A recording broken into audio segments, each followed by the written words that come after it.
For a couture touch on your dress, try quilting the lining to the shell of your fabric if you're using a loose weave tweed.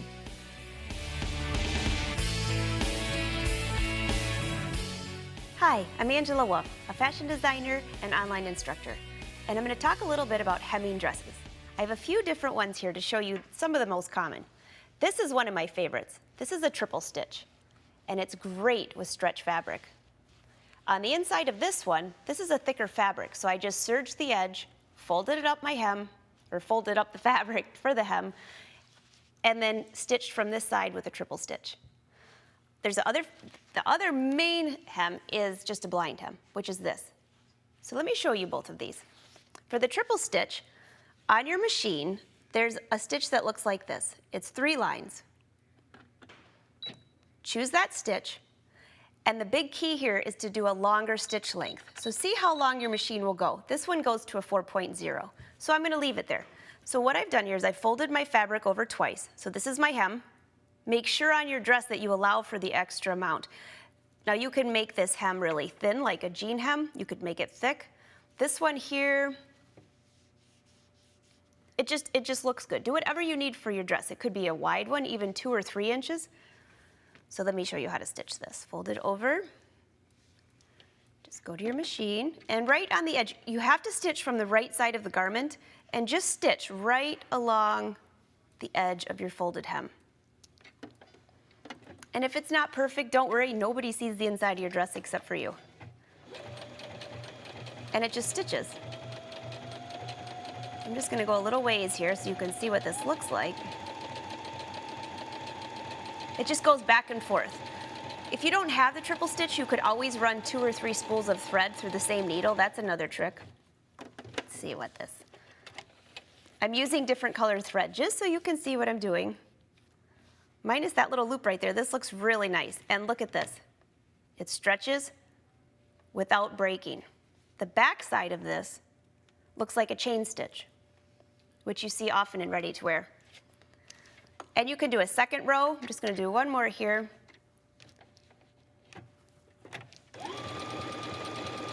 I'm lining up that previous stitch line with my foot to make sure it's even. So here's just another example. See that? It looks great. So let's talk a little bit about the blind hem. Over here I have a piece of fabric, and I chose a piece that's really difficult to sew with the blind hem. You fold up your hem like you would normally, and here's a little trick for hemming. Give it a lot of steam and a clapper. Gives it a great crease. So there, this is gonna be my hem. This is a blind hem foot. This knob here can move to the right and to the left. Go to your machine and choose the blind hem stitch. For me, it's number 11. Change your foot out.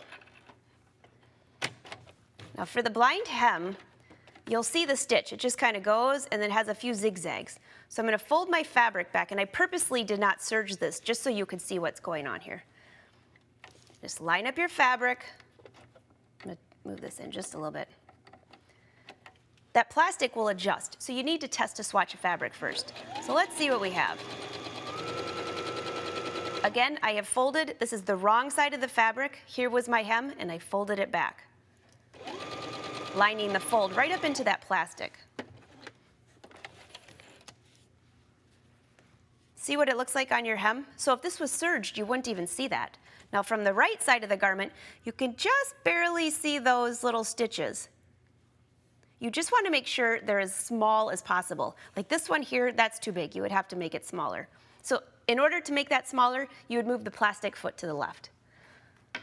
One more little thing when you're doing a hem. If this was the hem for that dress I showed you, I've already serged it. Maybe you don't want the serging to show. They have lace tape at almost every fabric store. Stitch a piece of lace. Of course, I chose a bright color so you can see it. Stitch a piece of lace over that serging, and then do the same blind hem along the lace. An easy way to make 3 really gorgeous hems. One last one here. For a really wide skirt, you might want to add a facing and some interfacing to your hem if you really want it to stick out. So I hope that you have enjoyed following me along with the little black dress. We've gone from A to Z, and I hope you have even more design elements for your one basic pattern. Thanks for joining me.